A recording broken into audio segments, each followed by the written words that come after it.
Hey Zwifters, welcome back to the channel, and I am back with another Zwift Racing League Recon. This is the first race of the third round of Zwift Racing League 2022 to 2023. Now, we've got a new thing called segment battle points, and I'm not going to go too in-depth about that, but you're essentially going to be matched up with someone, and you're going to be trying to beat them for some extra points on these segments. And you can learn more about that in the Zwift Insider article linked below. As I don't have the time to go through that in this video, I'm going to be talking all about the route and how you can do the best possible on this course. Contrary to last season or last round, this is going to start off a bit easier with a 23.3 kilometer race. It is a custom distance race and it's going to be over around 1.5 laps of the Chomper course. There are going to be several segments where you can get segment battle points, FAL points, and FTS points. So it's going to be a total of 23.3 kilometers or 14.5 miles, and that's going to be quite a bit of elevation gain actually in this race. Do not pay attention to what WTRL says. It does display as 183 meters, but that is the equivalent of one lap, I realized, so it's actually going to be a significant amount more than that, around double that amount. So the accurate elevation gain is going to be 357 meters, which is also equivalent to 1,171 feet. So quite a bit more than what WTRL claims, so be sure that you got the right elevation gain in your head so that you do not get confused when you do go way over that elevation gain that is stated. In terms of power-ups, there will be 3 power-ups available as usual. That will be the Aero Boots, Featherweight, and Anvil. I'd say that the Featherweight is going to be the most useful in that finish, but the Anvil is really going to help you on those descents. And then the Aero Boost is going to help on that country sprint, which is going to be a crucial part to get some extra points for the sprinters. First of all, if you are enjoying this video or finding it useful or helpful, please hit that like and subscribe button. It really helps support the channel. And without further ado, let's get on with the video. Bike choice on this course is pretty complex because of the possibility of a bike choice. Now I'm going to simplify this so that I can make it as easy as possible for all of you who are racing. I would not recommend a bike swap unless you are really confident that you can catch up on that last climb. And bike swapping tends to take around 10 to 15 seconds, and with a big group, you'll lose a lot of time on the group, and it'll be pretty hard to catch back up unless you have a solid 5 to 10 minute power. So unless you do have a good 5 to 10 minute power, I would not recommend doing a bike switch. For the rest of the riders who are not planning to do a bike switch, I would recommend a good all-rounder setup such as the Pinarello Dogma F with the NV 7.8s. Now lower level riders can opt for the Canyon Ultimate, or not Canyon Ultimate, the Canyon Aero 2021, because that is another great all-arounder along with the Tron bike. That just about wraps it up for bike choice, and now back to the Recon. The route starts with around a 1.5 mile descent, and that will lead you to the first sprint, which is the country sprint, and you're going to want to make sure that you're towards the front of the group when that hits, because you want to make sure that you do not fall off the back, because riders are going to be going at an extremely high speed through this sprint, and you really want to make sure that you just hold on to those wheels and really make sure that you do not get dropped before the first climb. Most riders will find it pretty easy to stick with the group unless they are lighter riders. So lighter riders, I would not recommend super tucking because you can lose a group pretty quickly and things could change very quickly when you are super tucking as a lightweight rider, because it's not the most reliable thing when you fly off the back of the group and you are stuck sprinting to try to catch back up. Now, all riders should try to contend for the segment battle points because that will really just help the race stay more interesting for you, and it'll help you stick with the group because you'll probably be sprinting anyway to hold on to those wheels.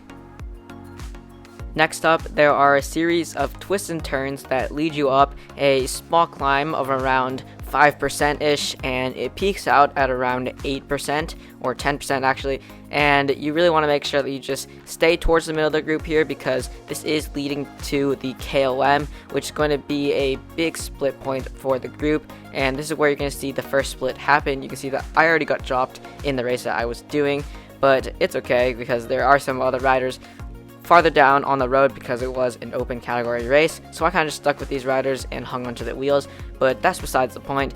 Really just holding onto the draft here because it is not too steep of a climb, and then really just having that kick at the line will help you get those extra points for this KOM. If you do see riders on gravel bikes at the start in the pens, don't get too worried because most of them will be dropped by the top of this climb because the gravel bike is definitely slower on this part of the course compared to a regular road bike. So riders with road bikes will have the advantage for this part of the course. After that, you'll have a small stretch of a small descent and then a flat part until you get back to the dirt area, and that will mark the main part of the course. Now on this first dirt climb, I would not recommend doing a bike swap because at this point the group is still going to be pretty large, which means the draft is going to be high and riders are going to be eager to kind of split the group. So if you get caught swapping your bike while everyone else is trying to do a hard effort to split the group, you're going to be left off the back and the race will pretty much be over for you. Unless you really have a really strong power to get back to the group and stay with them. And honestly, doing a bike swap at the bottom of this climb will just drain you and you'll have nothing left for the final climb. Now, one thing that I like to do to get some extra points when I do points races is that when the group is about to start the climb where there is a KOM or sprint segment marker, I'd like to drop back slightly so I'm towards the back of the group, and then I can kind of get the edge of around half a second on the rest of the group, and doing that really just makes all the difference when it is a really tight finish. Throughout this climb, it's really going to be a matter of just sticking towards the front of the group because the group is going to get really strung out on this climb because it is windy and long, so most of the sprinters will start to get dropped on this climb because it does really test that 5 to 10 minute power, and most riders will finish in around 4 minutes for the top category A riders and 5 minutes for the B riders, and then I'd say around 6 or 7 minutes for the C and D riders.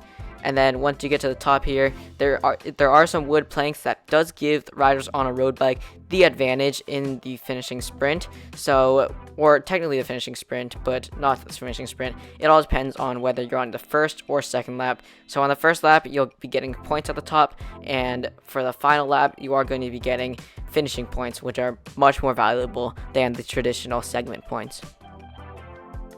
I'd highly recommend watching which riders do try to go for those points and which riders don't, because that'll help you gauge who is in it to win it on this climb, who has the stamina to last throughout this climb at the hard effort, and that'll kind of give you a sense of who's going to be in contention for that finishing sprint when it does come to that on the next lap.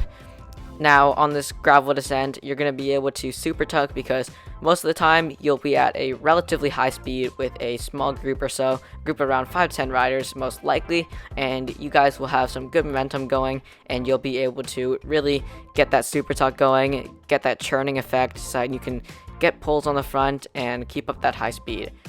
Expect some riders to come back on the next lap, but not all of them because it is a slight descent, so unless riders are actually pushing the pace on this descent, you won't be able to catch. This section is a great place to really just chill and get your legs ready for a fast sprint that will be coming up as the second country sprint. So really just use this as an opportunity to recover and catch your breath until the next lap. By now, some groups will have come together, but most will still be scattered throughout the course with small groups around 5 to 10 riders, as I stated before. So you're really going to have to work if you want to catch the group in front of you. And if you do have a teammate, I'd recommend working with them to really try to get back to a higher group because that will help you in the finish when it comes down to finishing points. And now we're back to this part. Most of you will be familiar with this part by now after you have watched this Recon video and you have done half of the race.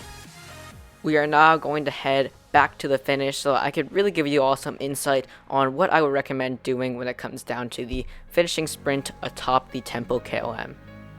Now, I've done hilltop finishes on this part of the climb many times, so I do know what kind of ends up happening. And what happens is that the climbers end up splitting off and they are a little small group of around 4 to 5 riders, and that may vary depending on the race size, but The general idea is that there's going to be a smaller group by the top of the climb. You'll have some riders around 5-10 seconds back, but they won't be catching up, and it'll really come down to these riders to finish off the race strong.